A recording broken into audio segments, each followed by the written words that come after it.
Salut les amis, je suis très content de vous accueillir dans ce nouveau numéro du Raven Podcast. L'heure est grave, le Paris Saint-Germain s'est fait éliminer par le... Non, j'arrête tout de suite, c'est pas vrai du tout. Ha ha ha. On a eu une fusillade chez Drake. Voilà. Donc ça c'est une news qui est tombée dans la nuit, il me semble de dimanche à lundi, enfin hier quoi. Avant que je fasse, j'étais pas au courant en fait quand j'ai fait le numéro d'hier. Et je l'ai appris juste après et je me suis dit waouh, waouh, waouh, waouh, waouh, là faut réagir, c'est obligé. On a eu donc une fusillade à Toronto devant la villa de Drake. Et en fait, je pense que c'est directement en réaction avec ce clash, hein, évidemment, hein, on va pas se mentir. Tout ça, c'est en fait en train de petit à petit de dégénérer et de partir dans la rue.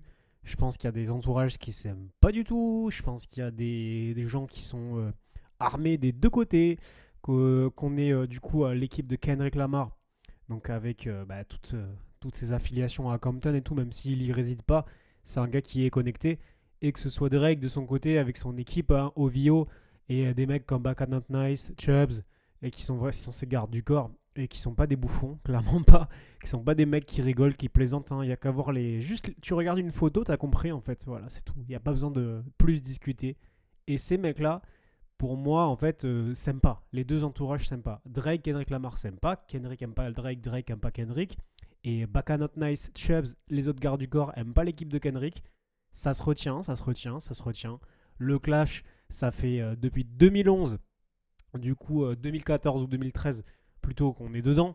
Donc en 10 ans, 10, 11 ans presque, il y a des rancœurs qui sont là. Il y a de la mauvaise entente, il y a de la haine quoi, qui s'est installée. Et c'est parti quoi. On a déjà tiré chez le manager de The Weeknd, du coup à Los Angeles. On a tiré à Toronto. On a vandalisé une boutique au Vio. Bon, ça, c'est plus des fans et tout.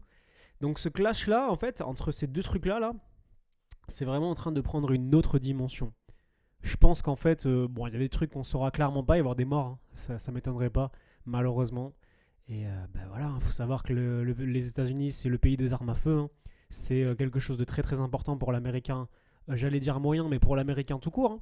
Ça dépend où tu te trouves, ça dépend les États. Mais si tu prends quand même tous les États des États-Unis, il y a quand même un fort attachement aux armes à feu, à la possession d'armes à feu. C'est quelque chose qui est vraiment dans la Constitution américaine depuis, il me semble, 1776. Donc c'est pas, ça fait, on est pas loin des 300 ans quoi, enfin 250 ans plutôt que on a ça quoi, vraiment. Donc c'est pas en 10 minutes qu'on va régler ce problème-là.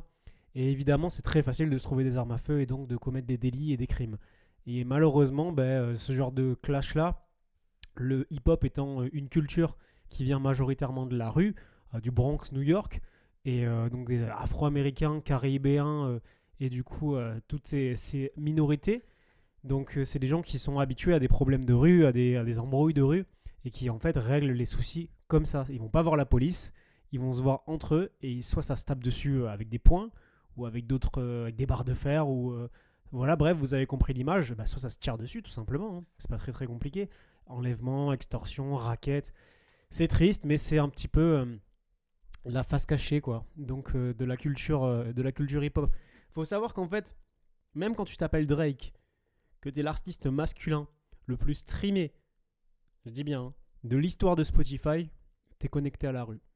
Taylor Swift, qui est l'artiste féminine la plus streamée actuellement, elle a dépassé The Weeknd il y a quelques jours, elle est connectée. Alors, c'est pas une membre de la culture hip-hop, elle fait pas partie de cette culture-là, mais elle peut avoir des gens autour d'elle, hein, si elle veut, qui en fait font de la sale besogne, quoi. Toutes les grandes stars qui sont en fait des entreprises sont connectées à un moment ou à un autre, ont un pied. C'est comme ça, il faut une sécurité, il faut des gens qui sont dans ces milieux-là, qui connaissent ces milieux-là, ont un pied dans la rue en fait, ont un pied, si vous voulez, dans l'échelle sociale d'en bas.